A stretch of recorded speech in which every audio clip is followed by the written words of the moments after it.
Anies Baswedan melakukan safari politiknya di Kebumen, Jawa Tengah pada Senin siang.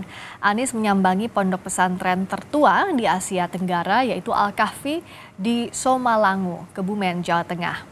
Bakal calon Presiden Anies Baswedan bertemu dengan pengasuh pondok pesantren Al-Kahfi, Kiai Haji Afifuddin Hanif Al-Hasani atau yang akrab dipanggil Gus Afif di Somalangu, Kebumen, Jawa Tengah.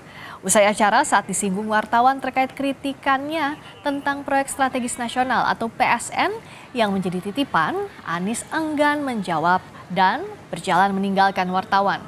Kritik Anies soal proyek strategis nasional disampaikan dalam Rakornas pertama Partai Masyumi Jakarta kemarin.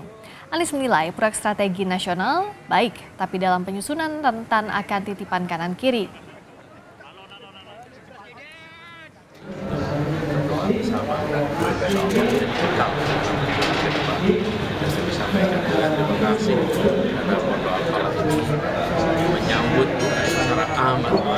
Pak Anies terkait statement PSN titipan itu titipan itu untuk PSN mana siapa kalau boleh tahu Pak? sudah ada Pak, salah satunya Pak. Salah satunya Pak.